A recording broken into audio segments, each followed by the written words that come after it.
നമസ്കാരം, ഞാൻ doctor Ashish Sali, PRS ഹോസ്പിറ്റലിലെ എമർജൻസി വിഭാഗം മേധാവി.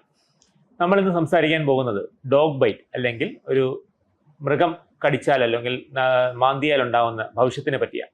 ഇപ്പോൾ നമുക്ക് ധാരാളം ന്യൂസുകൾ കേൾക്കാം, ധാരാളം ഡോഗ് ബൈറ്റ്സ് ഇവിടെ വരുന്നതായി നമുക്ക് കാണാൻ പറ്റുന്നുണ്ട്. സാധാരണ രീതിയിൽ ഒരു ഡോഗ് ബൈറ്റ് സംഭവിച്ചാൽ എന്തൊക്കെയാണ് നമ്മൾ വീട്ടിൽ ചെയ്യേണ്ട കാര്യങ്ങൾ?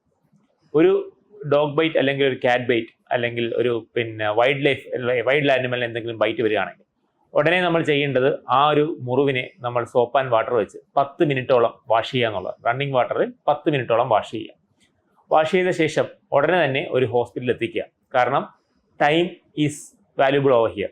ഇവിടെ നമ്മൾ കൊടുക്കുന്ന ഓരോ ടൈമിനും ആ മരുന്നിൻ്റെ എഫക്റ്റ് വ്യത്യാസം വന്നുകൊണ്ടേയിരിക്കും. ഇതിനെ നമ്മൾ 3 കാറ്റഗറി ആയിട്ടാണ് സാധാരണ ഹോസ്പിറ്റലിൽ നമ്മൾ കാറ്റഗറൈസ് ചെയ്യുന്നത്. കാറ്റഗറി 1 എന്ന് പറയുമ്പോൾ ജസ്റ്റ് പട്ടി നക്കുകയോ അല്ലെങ്കിൽ അബ്രേഷൻ ഇല്ലാത്ത അല്ലെങ്കിൽ മുറിവുകളില്ലാത്ത സ്കിന്നിൽ ഒരു പട്ടി നക്കുക കഴിഞ്ഞാൽ അത് കാറ്റഗറി 1 ആയിട്ട് കൺസിഡർ ചെയ്യും. അതിനെ നമുക്ക് വാഷ് ചെയ്താൽ മാത്രം മതി. പേഷ്യൻറ്റ് നമുക്ക് റീഅഷുറൻസ് ചെയ്ത് സാധാരണ വീട്ടിൽ വിടുകയാണ് ചെയ്യുക.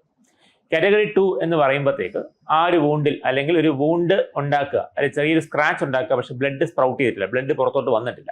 അങ്ങനെയുള്ള വൂണ്ടുകളെ നമ്മൾ കാറ്റഗറി 2 ആയിട്ട് കൺസിഡർ ചെയ്യും. കാറ്റഗറി 2 വൂണ്ട് സാധാരണ റാബീസ് വാക്സിൻ ആണ് വേണ്ടത്. അപ്പം അത് നമ്മുടെ റാബീസ് വാക്സിൻ ഉള്ള ഒരു ഹോസ്പിറ്റലിൽ പോയി നമുക്ക് റാബീസ് വാക്സിൻ എടുക്കാൻ പറ്റും. അപ്പോൾ അതിന് ഒരു 3-4 ദിവസത്തെ ഡോസ് ഉണ്ട്. 0, 3, 7, 21 to 28 എന്നുള്ള രീതിയിൽ ഡോസ് നമ്മൾ പോകും. എന്നാൽ കാറ്റഗറി C വൂണ്ട് ഉണ്ട്, കാറ്റഗറി 3 വൂണ്ട്. കാറ്റഗറി 3 വൂണ്ട് എന്ന് പറഞ്ഞു കഴിയുമ്പോൾ ബ്ലഡ് പുറത്ത് വന്നു, അല്ലെങ്കിൽ ഒരു സ്ക്രാച്ചോ അല്ലെങ്കിൽ ബൈറ്റോ കാരണം ബ്ലഡ് പുറത്ത് വന്നു. അങ്ങനെയുള്ള വൂണ്ടുകൾക്ക് നമുക്ക് സാധാരണ രീതിയിൽ റാബീസ് വാക്സിൻ വേണ്ടി വരും, ടെറ്റനസ് വാക്സിൻ വേണ്ടി വരും.